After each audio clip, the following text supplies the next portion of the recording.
کتێبی باشترین نووسەری ئیسلامیەکانم خوێنەوە، بۆچوونی باشترین نووسەرەکانی بەرپرسە گەورەکانی ئیسلامیمان خوێنەوە، لە ئەڵمانیا تێنەگەیشتوون. کتێبی باشترین نووسەرەکانی ئیسلامیمان خوێنێتەوە، بۆچوونی باشترین نووسەرەکانی بەرپرسە گەورەکانی ئیسلامیمان خوێنێتەوە لە ئەڵمانیا تێنەگەیشتوون. کەی نەگەیشتوون؟ جا خۆشە من 30 قسوور سەعات دەرسم هەیە بەس لەسەر ئەڵمانیا، ئەمەڵە تێنەگەیشتوون. ئەڵمانیەت ڕیسالەی دکتۆرای شێخ سەفەر الحەوالی خوای گەورە ئازادیکە کە لە زیندانی تاغوتان ئی سعودیە. ئەڵمانیەت شتێکە باسێکە یانی لە هەموو وڵاتێکە باسی لەسەر ئەڵمانیەت چۆن نەمانزانیوە چی. ئەڵمانیەت خۆی مەشەڕ و ئاوا ساویلکە سەیری ناکەین کە بڵێن جۆکردنەوەی دینە لە دەسەڵات، ئەوە دروشمێکێتی بەوە ناسراوە، بەس ئەڵمانیەت بریتە لە سیستمێکی گەورەتر لەو خۆی ئێمەش لە ناوێ ئاژی، ئێمەش پەیمان پێ بردو ئەزانین و جەنابیشت کە ئەڵێ کتێبی ئەو نووسەرە گەورانت خوێندۆتەوە کە نازانن ئەڵمانیەت چی، ئادەی بزانم جەناب کتێبی محەممەد قوتب خوێندۆتەوە نەبەخۆ. باشە کتێبەکانی محەممەد قوتب هەمووی جگە لە دووسەیەکیان دراسات قورئانیە و هەندێک لەوانە هەموو کتێبەکانی محەممەد قوتب لەسەر فکری سیاسی لەسەر فکری ئیسلامین بەگشتی لە زمنیشیانە باس لە ئەڵمانیەتەکە ئەکات. تۆ خوێندوتەوە کتێبەکانی ئەنوەر الجوندیت خوێندۆتەوە، کتێبەکانی عەلی جرێشت خوێندۆتەوە، کتێبەکانی عەبدولقادر بەکارت خوێندۆتەوە، نەت خوێندۆتەوە لەسەر فکر چیت خوێندۆتەوە؟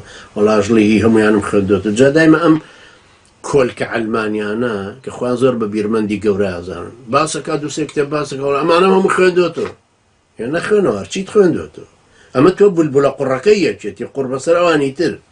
ئەڵێ کۆمەڵە گوتاری کولاج جا نازانم کولاجن نازانم لەهجەی خانەقینە لەهجەی شوێ یا شتێکی عیلمیە و من نایزانم. ئەڵێ کۆمەڵە گوتاری کولاج لێرە و لەوێ ئەهێنێ و بە زۆری زۆرداری ئەیلیکێنە بەیەکەوە تا بڵێن عەلەمانیەکان کافر و مولحیدن.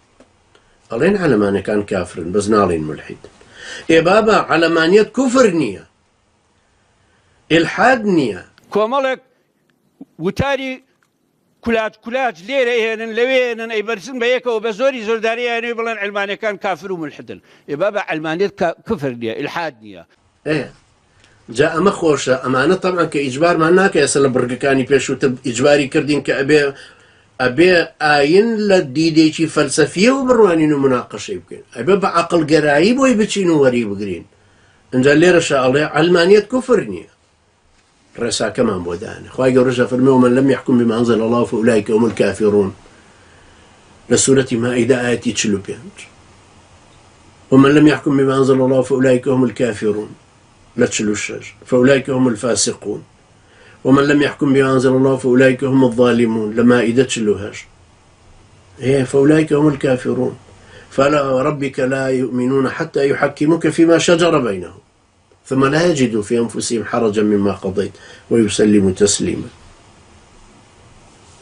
أوي حكمي إسلام نكا بمسلمان حساب ناكري توبيت مسعود برزاني بهر كسي چيتر مسلمان بون يعني ورقرتني ناسيني خوا پرستني خوا شريعتي خوا رد كردنوي شريعتي خواي پروردگار لوي كچسپاوه بقرآن و سنت رد كردنوي همو دينك وقواهر سجب وخواهر نبردو لەبەرە تۆ فێری ئەوەمان مەکە بابا ئەلمانیەت کوفر نییە. بەڵێ کوفرە تۆ نازانی.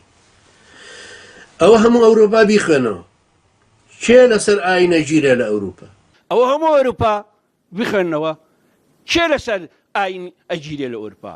ئێمە من لەسەر ئاینە گیرێ ئێمە 62 جار دراوم بە دادگای نەروێژی لەسەر چی؟ خۆچەکەم پێ نییە، جنێوم بە کەس نەداوە، ماڵیانم نەخواردووە، هەر لەسەر دین و فاک و فشەی جەنابتان و ئەو وەسایقانەی کە فواد معسووم هێنای بۆ ئەمان و ئەوەی عەبدولەتیف ڕەشید پیلانەکەی جێڕاوە. خۆشت جەنابەت جوزئێک بووی لەو. بەعەکسەوە خەڵک لە ئاین و مەزهەب سڵە کاتەوە ئێستا لە ئەوروپا. بەعەکسەوە خەڵک لە ئاین و لە مەزهەب ئێستا سڵە کاتەوە لە ئەوروپا.